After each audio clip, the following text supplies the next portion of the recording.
It's Amanda from I Sew A Lot, and I'm here today with a brand new video which is all about my December makes. First of all, Happy New Year to everyone and thanks for coming back. I haven't got that many things to show you today because obviously December is a very busy time for everyone with all the festivities going on. But I have made a few things that I thought I would show you. So first of all, I wanted to show you that, and if you watched my last video you'll know that I had planned to make some pyjamas for my boys for Christmas. So I used the Oliver and S Sunny Day shorts pattern, which is a free pattern on their website as a download, and I just adapted the pattern to lengthen it to make some pyjama bottoms. And I'm going to warn you first, they are insanely cute. So first of all, they are, and I'll bring them closer so you can see, they have little Santas with sunglasses on. They are a brushed cotton, which is a really good weight, so it's more like a flannel because it is a really thick brushed cotton. And as you can see, they've just got a normal elasticated waist. I didn't mess about with any of the drawstrings or anything. But yeah, so I just lengthened the pattern. I didn't make any other adjustments and they fit really well. And also, my favourite bit about these, and I've got a few threads there unfortunately, but my favourite bit about these is that I added these really cute labels. I'm hoping that that comes around the right way when I view it back, but it says Yo Mama made it, and they're really cute. They're obviously Kylie and the Machine labels, and I got these ones. They're available in loads of different stockists in the UK now, which is really awesome because obviously she is an Australian crafter. And I got these from Crafty So and So just before Christmas, and they arrived really quickly so that I could add them to these. They were a hit and I gave them to them on Christmas Eve, and to go with them I also made some red long sleeved Rowan tees, so just basic long sleeve tee. You've seen it from me before, from a red cotton interlock that I had in my stash. This fabric, I don't know if it's available anymore, but I have a feeling it is a Michael Miller fabric. I think it's either Michael Miller or Riley Blake, I get confused, but anyway, it was from Elephant in My Handbag, and they had like a flash sale of their Christmas fabrics really early in the year last year, and I bought something like 5 meters of this because it was insane. It was like 50% off or something, so I do actually have enough, and my plan was to make some matching ones for my husband, but the Christmas got in the way and I didn't actually get around to making them. I haven't had time. I've cut the pattern out because it was the Thread Theory, I think they're called the Eastwood PJs. I've cut the pattern out, but I just didn't get time to sew them up. So yes, they were a hit. I also, and this is a little off topic for me, but I don't know if any of you know, but I used to be a very avid knitter, and I used to knit a lot before I had my children.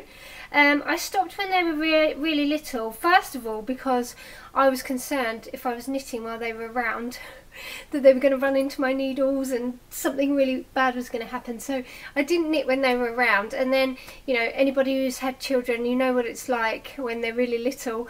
The minute they go to bed, the last thing you want to do is be knitting. You're just like dead on your feet. So knitting kind of took a little bit of a back seat when they were little, but I always get the urge around this time of year. My sewing seems to go into a lull and I get the urge to knit. So anyway, they asked me, they are obsessed with Harry Potter, both of them, and my husband said to me, why don't you make them a scarf? Because I was looking at Harry Potter scarves online for Christmas and they were so expensive, it was insane.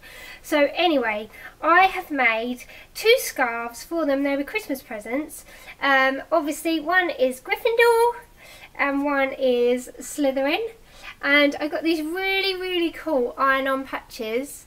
I can't remember what the seller was, but I think it was from eBay, and they've stuck really well. They've done really well. The only problem is that obviously when you're not really supposed to press your knitting because it smushes the pile, which it has done a little bit. It's made it a little bit flat, and you can see it's gone a little bit misshapen there on that stripe, but these patches are really awesome. But yes, anyway, like I say, I was an avid knitter, but I did follow a blog post on knitting these, just to get an idea of sort of rows and number of stitches to get a good length and width, and I think they're really awesome. I want one myself. And I'll put the link to the blog post down below. I think it's something like Sum of All Stories. And I also made, and it does just about fit me, but I made a hat. I've got a bit of a pea head, but I also made a hat to go with the scarf. I'm currently knitting the other hat, and my son Eden made the pom-pom. Okay, so boring, off-topic knitting. The other thing I've made is this. And I haven't made this before, and I just don't know why. I think it was because it is the Sew Over It Ella blouse, and obviously it has a kimono sleeve. And in all the images, there seemed to be a lot of fabric around this area, and lots of creasing. But it's obviously meant for a woven fabric. But I have made it from this really nice, if I get closer, and it's a waffle knit. It doesn't have hardly any stretch at all, but it was from Textile Express, and I'm really pleased with it. Just from the back, I'm hoping you can see. So it's really short-waisted, as you can see, which I like. I'm actually wearing it with dungarees today. And the only trouble with this fabric, you do have where the ties attach, I don't know if you can see, but there are pleats there. So there was a lot of bulk in this area when I was trying to stitch it together. I just had to go really slowly with my sewing machine, but unfortunately on the inside I don't have the neatest finish. It's got a facing which is just folded over, and it doesn't flip out. It's pressed really well, but yes, I'm really pleased with it. I think it's a really nice layering piece, especially for this time of year. So yes, I'm really happy with that. I would definitely make it again, and I know it's not meant for a knit, but I know that Lisa Comfort actually made it from a knit fabric. I think it was something like an eyelet, you know, like a proper knit, like an acrylic knit, and it looked really lovely, so I thought I would give it a try. I didn't make any changes to the pattern at all. I made my usual size in Sew Over It Patterns, which is a size 8. I didn't adjust anything, I just followed it exactly. So I still did the darts. I'm hoping you can see the darts are in a really good place. It's got darts in the back as well, but I don't know if you'll be able to see that because I'm sitting down. But yes, that is the only thing to bear in mind. If you're not happy with short-waisted garments, then you might want to lengthen it a little bit. So this fabric was really reasonable. I can't remember how much it was. I have a feeling it was £6 a metre, but it was either £6 or £8 a metre. So I ordered 1.5 metres from Textile Express, and it was express. It did come really quickly, and so I did have a big strip left. So I made something really, it just popped into my mind. I've been after a mustard scarf for ages, and it's completely unpressed, I'm going to say that now. I made an infinity scarf, and you have to look like a crazy person and really wrap it up lots of times, but I'm really pleased with how it turned out. I think it looks really awesome. So what I did was I just had a really long, I had 2 strips of fabric which were both cut the width of my fabric. So yes, 2 strips, probably that sort of size, but to the full width of my fabric. Then I sewed those together with the short ends, and then I folded them right sides together and overlocked all the way along the long edge, and then I turned it out the right way, and I just stitched the 2 seams together, overlocked the 2 seams together. Because it's a knit, obviously it won't fray, but I overlocked it anyway, and it didn't matter. It doesn't matter that there is actually a seam in the back, an exposed seam, because it's covered up by so much bulk and my hair anyway, so I don't really care. But yeah, it took me literally 5 minutes, and I'm really pleased with it. Really simple. Anyway, so I have actually got one more thing to show you, but I do have to get changed, so I'll be back in a minute. Okay, so there is definitely a theme, a mustard theme, and I was checking on my Instagram grid the other day, and I noticed that something like my last 5 makes have all been mustard. So yes, I obviously am obsessed with mustard and cannot stay away from it. Anyway, so the last make that I have to show you is this, and I'm so happy with this dress. I just love it. So it is the Deer and Doe Magnolia dress. It comes with a couple of variations. You can have this variation which has a more closed front, which I still, you know, it's still quite low, but it also comes with another option which is even lower and doesn't actually cross over half as much. So there's that option. It also comes with this really beautiful flutter sleeve, or you can make it with a long sleeve, which I really like. It comes with a knee length skirt, which is the option that I've made, or it comes with a floor length skirt which has a split up the front, which is also really beautiful. And the lovely, who is it, Emma, I think her name is, of Zipperfoot on Instagram, made a really, really beautiful pink floral crepe version, which I will link below because it is really worth a look. And that was the one that made me actually decide to make this pattern.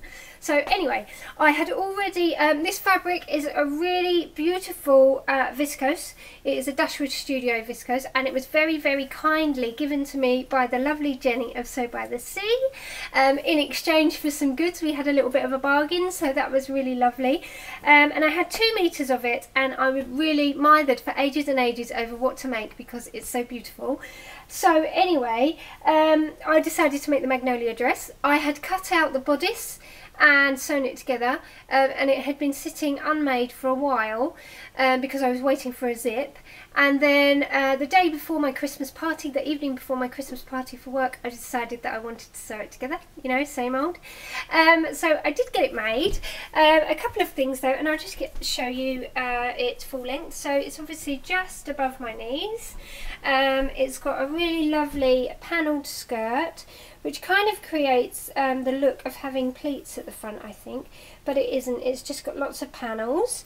I love the back because it has this really lovely tie, which I think is really flattering and really cinches in the waist. It's obviously got this nice waist panel as well.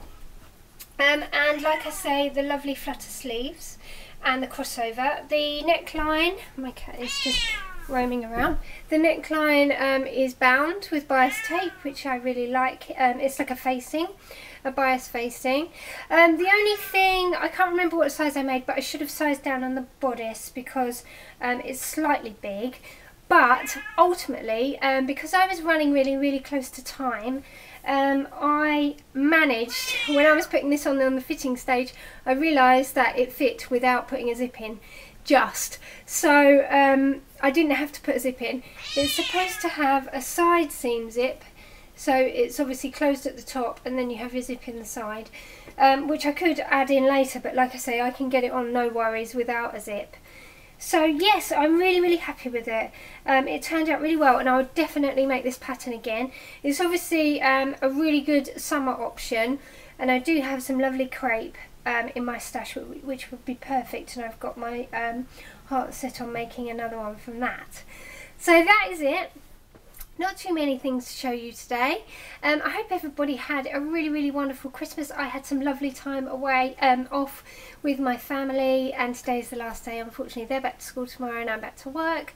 New Year, always a bit uneventful, but it does always make me want to declutter and tidy and, you know, make a change for the new year. So I have recently been through all of my clothes, and I had some that I have had for a long, long time because I don't really tend to throw my clothes away. I just keep wearing them because I'm not really someone who jumps on the fad bandwagon, so I generally just make styles that I'm attracted to rather than those which are popular.